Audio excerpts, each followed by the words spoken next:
Hi again, it's Martin from the One Community Project. I'm down at Greenslate Farm. I'm a volunteer here, by the way, so I know it quite well, but it's a very interesting place. It's part of the Transition Network, and I have my friend here, Rhiannon, who comes down here as a volunteer as well. And I'm going to ask Rhiannon a little bit of how Greenslate Farm started and generally what it's about. Could you give us a little bit of an idea?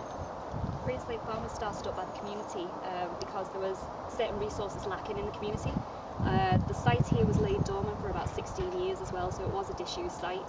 So the community all pulled together to set up a project which identified different areas which were not being met in the community, such as care, for example, for people with disabilities and learning difficulties. Also food growing was a big issue because there was a lack of affordable, healthy food within the community as well, and healthy lifestyles. But also the actual site used to be a former education farm as well, and obviously for 16 years it was laid dormant, so that hadn't been fulfilled for a while. So the community came together with the view to try and put all of these services back in, so, and also just to run it for themselves so that they had ultimate control over it. They could set it up and run it the way that they wanted to as well, and it was more resilient to community against any of the changes that were being made in the council. Yeah. So it's like really it's part of what the general theme of the transition movement, which we cover a lot on our site really, isn't it? But whereby we're looking at ways how we can move towards a more sustainable community and more localised living. Can you tell me some of the projects that you're doing here?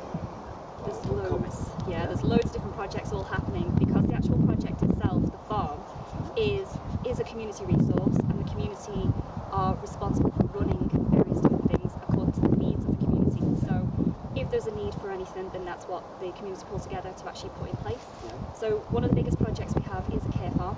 So we do work with people with disabilities and learning difficulties to run a daycare service where they come and learn life skills. We do have education as well, so we've got school groups that come and access the farm, and they learn about the curriculum, but also just to get out and about in the fresh air and engage with things like the animals. We also run workshops in the evening as well, so if any of the communities need to come together or need an open space where they can come and use a sheltered building just to have a meeting, they can come and use it for that. And then we also have the food growing as well, so we do have a shop on site where we try to grow organic fruit and veg, and we sell it direct to the public to encourage healthy lifestyles, fresh food, and make it more affordable as well. And then there's other projects going on as well throughout the way, like if you summer notice, projects. if you're looking over here, if you just flash the camera around at the back, you'll see we're in the process. What's that all about? There's a big load of land being turned over. We've got plans now for a straw bale classroom, which is going to house also a proper full-blown community farm shop selling all the fruit and veg, bakery, so we're going to be making fresh bread on site as well. We're also going to have a cafe so that people have got an actual daily resource they can come to, a meeting place just to get together and just to have chats, where we can have coffee mornings and various different other things. But then there is also going to be classroom space in there as well, so that more groups can come and have an actual designated space that they can use, which isn't going to be kind of like booked up all the time. They've got the space there available to them. And if anybody wanted to get involved with Greenslate Farm, so how would they go about it? They can just contact us, so they can either ring, email us. We've got a Facebook page, they could contact us through Facebook, or if they want to, they can just come down. There's always somebody on site. Do you have volunteer days? We do have volunteer days. We've got Saturdays at the moment is a big kind of community volunteer day, and that's where anybody from the community can come down and just get stuck in. What time does that start? It starts at 10 o'clock in the morning, and we usually go through till about 1 o'clock in the afternoon. Plenty of brews? Yes.